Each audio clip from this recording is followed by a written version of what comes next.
Welcome to Suman TV. నేను మానస. ఈ రోజు మనతో పాటు ఉన్నారు ఆర్థోపెడిక్ సర్జన్ డాక్టర్ అనురాగ్ గారు, నీ అండ్ హిప్ రీప్లేస్మెంట్ సర్జన్, అలాగే స్పోర్ట్స్ ఇంజరీ స్పెషలిస్ట్ కూడా. వారితో మాట్లాడదాం. డాక్టర్ గారు నమస్తే అండి. నమస్తే అండి. డాక్టర్ గారు, ఈ మధ్య కాలంలో బోన్ అనేది కొంచెం వీక్ అయిపోతుంది. బోన్ స్ట్రెంగ్త్ అండ్ అలాగే ఏజ్డ్ వాళ్ళలో కాకుండా కొంచెం మిడిల్ ఏజ్ నుంచి కూడా బోన్కి రిలేటెడ్ ప్రాబ్లమ్స్ ఇలాంటివన్నీ కూడా చూస్తూ ఉన్నాము. అందులో నీ రీప్లేస్మెంట్ అనేది చాలా ఎక్కువ మంది చేయించుకుంటున్నారు ఈ మధ్య కాలంలో. So first of all, knee replacement అనేది ఎంతవరకు అవసరం? ఎవరు ఈ నీ రీప్లేస్మెంట్ అనేది చేయించుకోవాలంటారు? బేసికలీ మనం ఇవాళ మాట్లాడాల్సింది ఆస్టియో ఆర్థరైటిస్. దాని మీనింగ్ ఏంటి అంటే జాయింట్ అరిగిపోవటం. సో బేసిక్గా జాయింట్ మన ఎముక చివరన జాయింట్ ఏర్పడి ఉంటుంది. అది మనకి మృదులాస్థి ఆర్ చిగురు ఎముకతో కప్పబడి ఉంటుంది. సో అది డ్యామేజ్ అయితే ఆర్థరైటిస్ అనే ప్రాబ్లం మనకి స్టార్ట్ అవుతుంది. సో ఒకసారి చిగురు ఎముక డ్యామేజ్ అయినాక మళ్ళీ దాన్ని రిటర్న్ పట్టుకొచ్చే వేరే మెడిసిన్స్ కానీ ఇంజెక్షన్స్ ఏమి ఉండవు. ఉన్న కార్టిలేజ్ని ప్రొటెక్ట్ చేసుకుంటూ ఫర్దర్ పుష్ ఆన్ చేయడం వరకే ఉంటుంది. సో బేసికలీ ఆస్టియో ఆర్థరైటిస్ అనే కండిషన్ వెరీ కామన్. ఇండియాలో దాదాపు ఒక 7 కోట్ల మంది జనాభా ఈ ప్రాబ్లంతో సఫర్ అవుతూ ఉంటారు.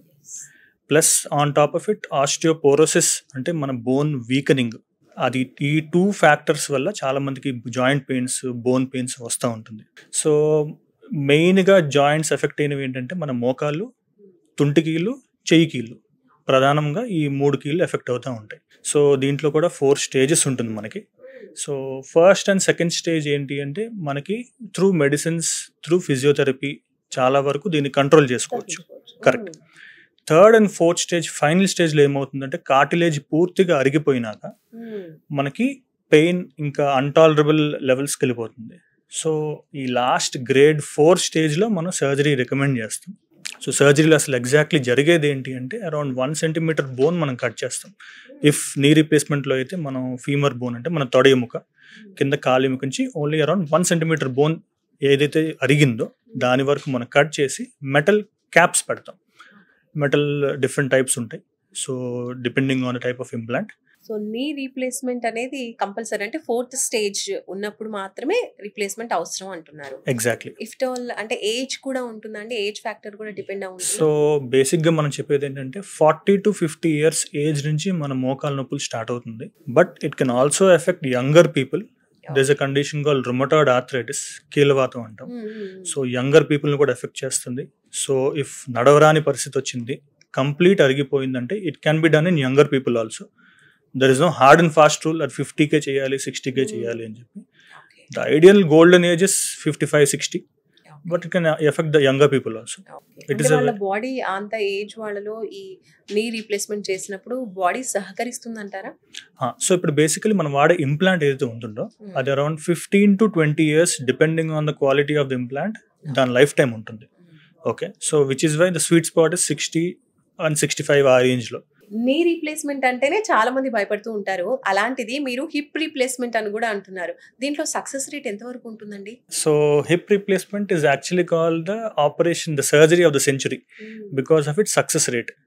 సో ఇన్ఫ్యాక్ట్ నీ రీప్లేస్మెంట్లో మనం post surgery around 1 month, 1.5 months కొద్దిగా నొప్పులు ఉంటాయి. Hip replacement is very successful.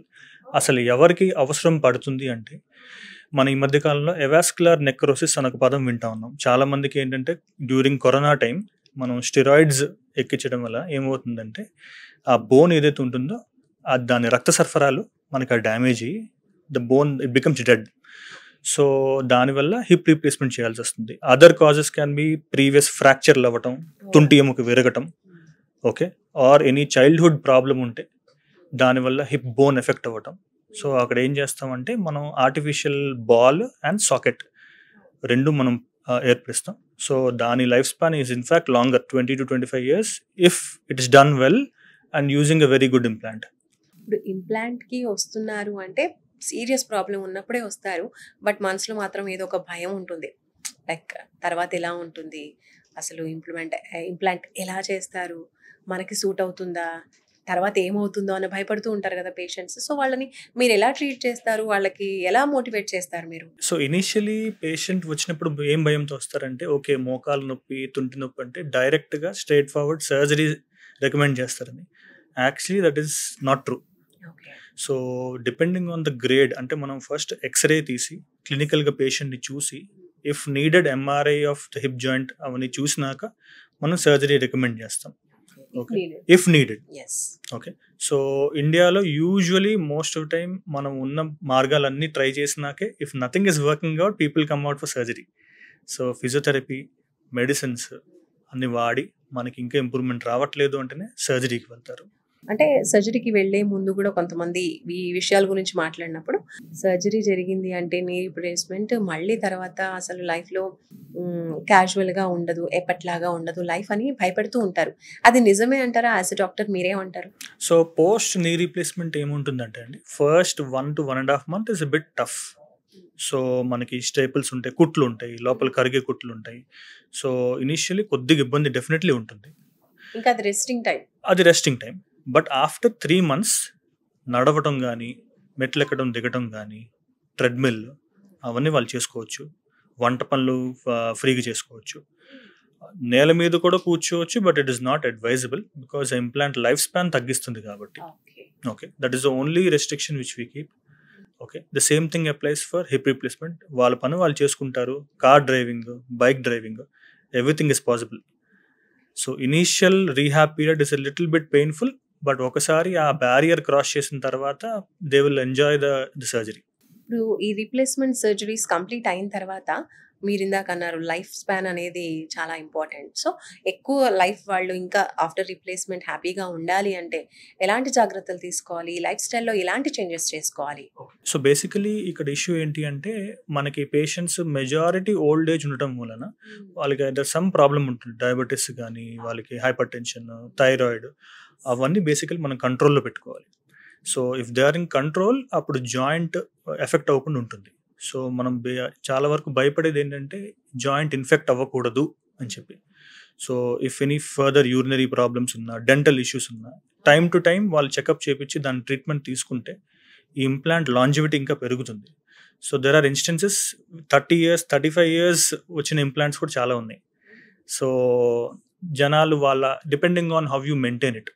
నీ రీప్లేస్మెంట్ అలాగే ఈ రీప్లేస్మెంట్సే కాకుండా ఇంకొంతమందికి ఎలా అంటే స్పోర్ట్స్ పీపుల్ ఉంటారు. సడన్గా వాళ్ళకి దెబ్బ తగలడం, గేమ్ ఆడుతున్నప్పుడే ఇంజురీస్ చాలా సీరియస్గా అయ్యి వాళ్ళు సర్జరీకి వెళ్ళాల్సి ఉంటుంది. అలాంటి సర్జరీస్కి అసలు మీరు ఎలా వాళ్ళకి ట్రీట్ చేస్తారు?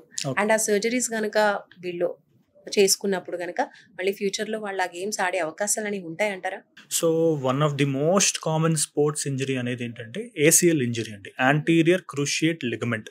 అది అసలు ఏంటి అంటే మన తొడ ఎముక అండ్ కాలి ఎముక మధ్యలో ఒక రోప్ మాదిరిగా ఒక తాడులా ఉంటుంది. సో ఇట్లాంటి 4 లిగమెంట్స్ ఉంటాయి. వాటి పని ఏంటి అంటే నీ జాయింట్ స్టెబిలిటీ ప్రొవైడ్ చేయడం.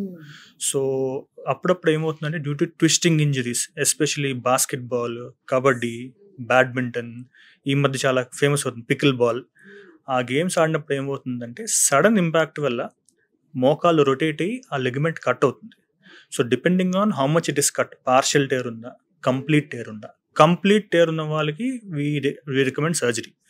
సర్జరీలో అసలు ఏం చేస్తామంటే మన తొడ వెనక భాగంలో హ్యామ్స్ట్రింగ్ మజిల్స్ ఉంటుంది, వాటిని కొత్త ACL రూపంలో మనం దాన్ని కుట్టేసి బోన్లో టనెల్స్ డ్రిల్ చేసి కొత్త ACL లా పాస్ చేస్తాం. సో పోస్ట్ దీస్ సర్జరీస్ మళ్ళీ గేమ్కి ఎప్పుడు రిటర్న్ అవ్వచ్చు అంటే around 5th month or 6th month. So car driving by 3rd month, bike driving by 4th month.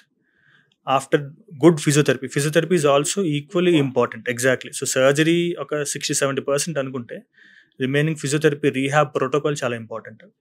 So every sports injury compulsory ఈ సర్జరీకి వెళ్ళాల్సిందే అంటారా, లేదంటే అదర్ సోర్సెస్ ఉన్నాయంటారా, అదర్ ట్రీట్మెంట్స్? సో లిగమెంట్ అనేది మనకి పార్షియల్గా కట్ అయితే దాన్ని స్ట్రెయిన్ అంటాం. ఓకే, సో స్ట్రెయిన్స్కి చాలా వరకు bed rest with ice pack, medications, physiotherapy is sufficient. Okay, కంప్లీట్గా టేర్ అయిన లిగమెంట్స్ని మనం యాక్చువల్లీ సర్జరీకి చెప్తాం. అది కూడా depending on which ligament it is. Okay, so మనకి anterior cruciate ligament which is very common. So 10 మందిలో ఆల్మోస్ట్ 5-6 స్పోర్ట్స్ ఇంజరీస్ ఇవే వస్తుంటాయి. సో ఈ ACL కంప్లీట్ టేర్స్ ఉంటే దానికి సర్జరీకి వెళ్ళటం ఇస్ ఇంపార్టెంట్. ఎందుకు అంటే మన మోకాలు స్టెబిలిటీ లేకపోతే ఇట్ కీప్స్ రబ్బింగ్. సో ఆ కార్టిలేజ్ డ్యామేజ్ అయ్యి అరుగుదల అర్లీగా వచ్చే అవకాశాలు ఉంటాయి. సో 50-60కి రావాల్సిన అరుగుదల అదొక 30-40కి స్టార్ట్ అవుతుంది. సో చాలామంది ఏమనుకుంటారంటే ACL కట్ అయింది, ఇట్స్ ఓకే, మనం నడవగలుగుతున్నాం కదా, ఇలానే నడుద్దాము అంటే దానివల్ల ప్రాబ్లం వచ్చేది ఏంటి అంటే ఎర్లీ ఆస్టియో ఆర్థరైటిస్ వచ్చే అవకాశం ఉంటుంది. So this is not something to be neglected. మనం వాడే పద్ధతిలో ఏంటంటే ఈ ACL through key hole surgeries చేస్తాం. అంటే చిన్న చిన్న ఇన్సిషన్స్, కంప్లీట్గా జాయింట్ కట్ చేయకుండా చిన్న చిన్న కెమెరా లోపలికి పంపించి మనం సర్జరీ చేస్తాం. గ్రాఫ్ట్తో పాటు మనం ఎక్స్ట్రాగా ఇంటర్నల్ బ్రేస్ అని ఒక సెపరేట్ స్ట్రక్చర్ పెడతాం దానికి సపోర్టింగ్ ఉండడానికి. So these are all the latest advances in the surgery. It is quite good successful surgery. So చాలా మంది వాళ్ళ ఒరిజినల్ స్పోర్ట్కి రిటర్న్ అవుతారు. The new ligament is in fact stronger than your earlier one. So nothing to worry about it. Super అండి. అంటే చాలా మందికి భయం ఉంటుంది కదా, వన్స్ సర్జరీకి వెళ్ళామంటే మళ్ళీ మనకి ఇష్టమైనటువంటి గేమ్ని మనం ఆడలేము, మనం మన లైఫ్లో మళ్ళీ మనం రెగ్యులర్గా చేసుకునే యాక్టివిటీస్ చేసుకోలేము, దూరం అవుతాం అన్నిటికీ అనే భయం అనేది ఉంటుంది. కాబట్టి చాలా క్లియర్గా ఇలాంటివన్నీ ఉండవు. కాబట్టి ఇలాంటి భయాలన్నీ కూడా జస్ట్ మిత్స్ అనుకోవచ్చు. కరెక్ట్. అనురాగ్ గారు, థ్యాంక్ యూ సో మచ్ అండి. చాలా మందికి ఉండేటువంటి భయాలకి ఒక మంచి క్లారిఫికేషన్ మీరు ఇచ్చేసారు. థ్యాంక్ యూ సో మచ్ అండి ఫర్ వాల్యుబుల్ ఇన్ఫర్మేషన్. అండ్ అలాగే మీరు కూడా ఇలాంటి ప్రాబ్లమ్స్తో బాధపడుతూ ఉన్నట్లయితే కనుక మీరు కూడా ఒక మంచి కన్సల్టేషన్ కావాలన్నా, లేదంటే మీరు కూడా ఇలాంటి సర్జరీస్ ఒక ఎక్స్పర్ట్ డాక్టర్తో చేయించుకోవాలి అనుకున్నా కూడా స్క్రీన్ పైన కనిపించే నెంబర్స్కి కాల్ చేయండి. చూస్తూనే ఉండండి సుమన్ టీవీ. నమస్తే.